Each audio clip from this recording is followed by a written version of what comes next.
कल्पना आहे का?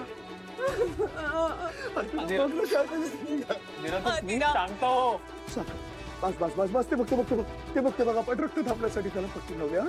ओ हे बघ, काही होणार नाही, काही होणार नाही. मी आहे ना तुझ्या बरोबर. हा पिंट्या दादा आहे तुझ्या बरोबर, तुला काही नाही. वेडी आहेस का काय? उलट जायचं जायचं मला नाही सांगायचं ना. पहिलाच तू तुझ्यामुळे काय झालंय, काय केलं तिने स्वतःला? सर कुठला हट्टीपणा?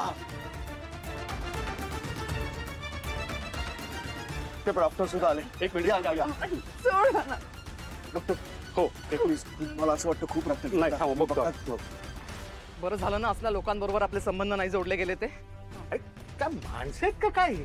तर काय कसली खोटारडी माणसं आहेत ती. अरे ओय काय आहात कोण तुम्ही? काय करताय? बाजूला जाऊ द्या आम्हाला. बहुतेक हे आपल्याला धाक दाखवून लग्न करायला भाग पाडणार. बघा मी सांगितलं लग्न करायचं नाहीये, बाजूला जाऊ द्या आम्हाला. अरे काय करताय? काय करताय? मी सुद्धा जिमला जातो.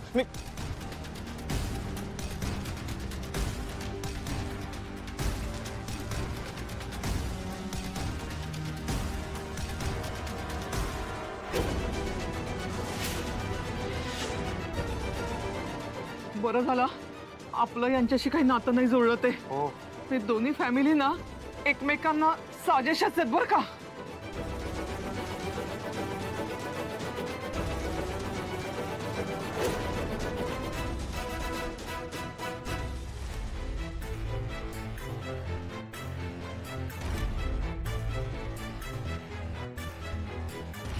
डॉक्टर काही टेन्शन नाही ना?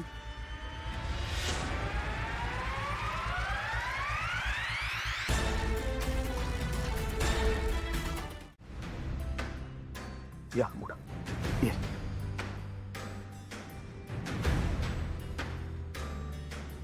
आता आराम करायचा आहे. हा आराम करायचा आहे. आणि आता असं वेड्यासारखं वागायचं नाही, कळलं ना? बास आता. मला कुठेही जायचं नाही. आता मी काय सांगतो ते ऐकायचं. आधीरा बास, वेडेपणा करायचं नाही अजिबात. जाऊन आता आराम करायचा मुकाटपणे, कळलं? बास झालं. अर्पिता घेऊन जा. नाही मी कुठेही जाणार नाही दादा. वेडेपणा करायचं नाही, आता ऐकायचं. बास.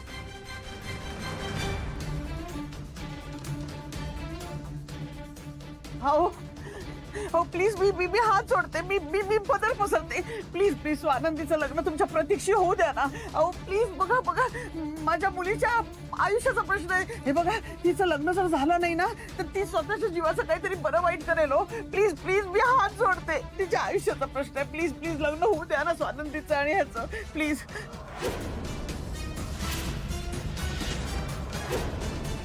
वा रे वा, म्हणजे आम्हीच समजून घ्यायचं का यांना? हा त्यापेक्षा तुम्ही घ्या ना आम्हाला समजून. तुम्हालाही मुलगा आहे ना, मग द्या ना लावून त्याचं लग्न स्वानंदीशी. काय बोलताय तुम्ही? माझा मुलगा 27 वर्षाचा आहे. कसं लावून देऊ त्याचं लग्न स्वानंदी बरोबर? तो आहे ना लग्नाचं वय उलटून गेलेला तुमचा पुतण्या घोडनवरा समर राजवाडे.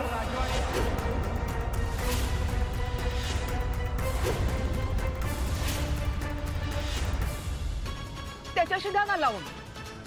द्याल का?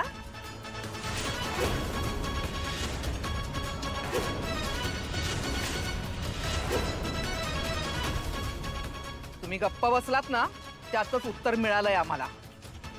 चला रे. हो निकिता अर्पिता आधी रवा घेऊन चाकवले.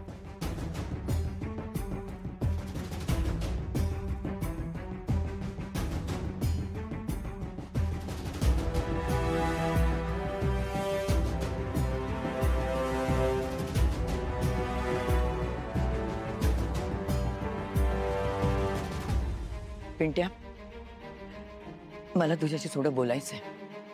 चल माझ्या बरोबर.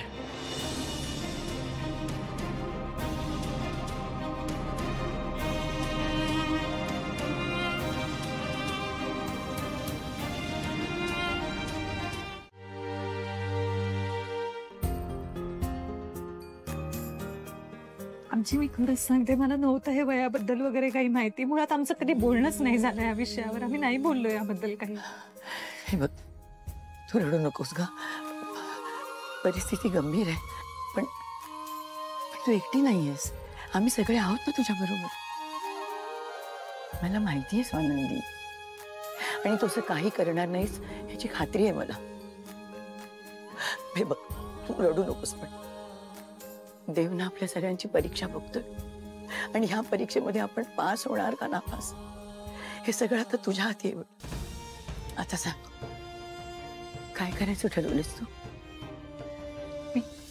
मी काय ठरवणार आहे? आयुष्यात इतकं असह्य आजपर्यंत कधीच वाटलं नाहीये मला आजी. मुळात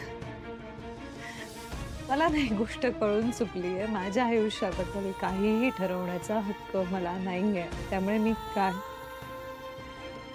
ठरवणार मी?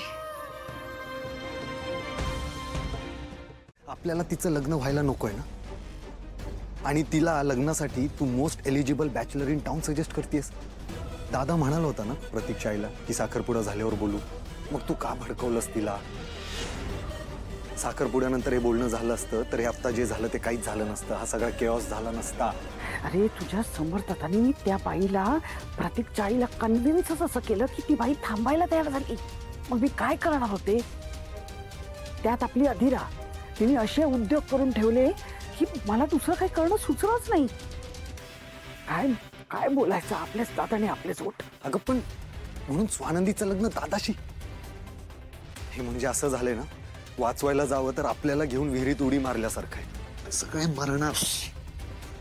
शांत शांत बसतोस का?